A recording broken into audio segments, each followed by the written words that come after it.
j'ai discuté avec toi, celui qui fait, mettons, dans le cas, bien que je suis d'accord dans le sens que tu nous dis, le couple ne sait pas, ils font artificiellement un enfant.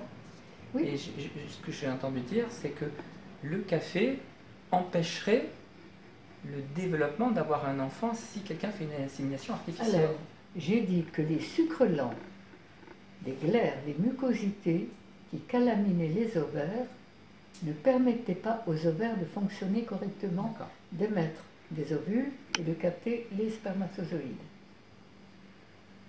Ce n'est pas des excitants là, c'est les cols, les viscosités, les glaires qui passent dans la lymphe.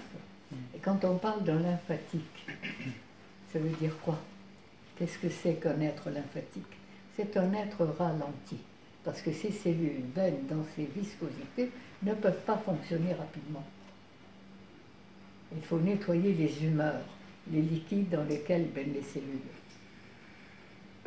Alors, une femme arrive enfin à être enceinte, dans ces cas-là, quelle est l'alimentation? Parce qu'il va y avoir un instinct pour madame qui porte un enfant. Alors, généralement, quand les femmes bien empoisonnées sont enceintes, elles ont des vomissements, comme si la nature voulait protéger le moule reproducteur de la vie et nettoyer ce corps pour faire un enfant plus sain. Et les femmes ont beaucoup de vomissements quand elles sont bien empoisonnées et que le corps veut les nettoyer. Mais ça, c'est normal. Qu'elles vomissent, il faut les purger, il faut nettoyer, et puis qu'elles apprennent à manger ce qui est fait pour elles. Et j'ai eu le grand bonheur de guider des couples, des femmes enceintes. Eh bien, vraiment, les enfants qu'elles mettent au monde sont de nature bien différente.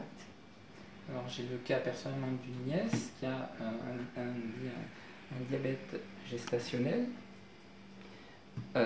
C'est-à-dire qu'elle risque d'avoir un diabète et le médecin lui dit pas de sucre, pas de fruits et légumes par exemple. Oui, parce que la faculté de médecine n'a pas appris aux médecins la différence entre un sucre blanc cuit à 140 degrés pendant 40 minutes, passé au tétrachlorure de benzène, au noir animal, au bleu méthylène, et le sucre des fruits. Excusez-moi, mais ce n'est quand même pas la même chose.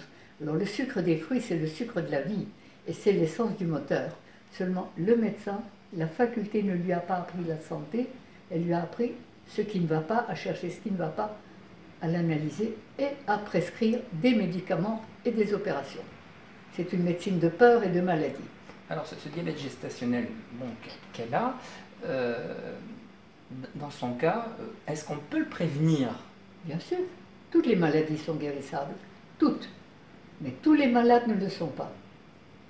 Parce que ce n'est pas un coup de baguette magique. Et il faut comprendre et il faut faire ce qu'il faut. Alors, elle est enceinte, il faut faire ce qu'il faut. Qu'est-ce qu'elle peut faire pour... Elle pourrait déjà, par exemple, si elle comprend, si elle est guidée, si elle en a envie, eh bien, le matin, faire un petit déjeuner de fruits qui lui plaisent, des fruits qu'elle aime le plus, parce que généralement, devant un aliment végétal et cru fait pour notre système digestif, nos cellules savent exactement de quoi elles ont besoin. Et tous les fruits et légumes et toutes les eaux que nous aimons le plus sont ceux dont nous avons le plus besoin. Inutile de nous demander ce qu'il y a dedans. Les animaux sauvages ne se posent pas la question. Ils ne se sont jamais trompés. C'est vrai. Et ils mangent que ce qui est fait pour eux. Alors faisons comme eux. Ce sont mes modèles. Alors souvent, j'entends parler des demoiselles, des dames qui portent un enfant, elles ont des coups de faim, des coups de fringale. Elles ont des boulimies, des envies. Durant la grossesse. Elles ont envie exactement, généralement. Elle dit, mais si on me dit que, par exemple, j'ai tendance à faire du diabète, et j'ai un coup de fringale, elles sont apeurées, ce qu'il ne faut pas. Que faire?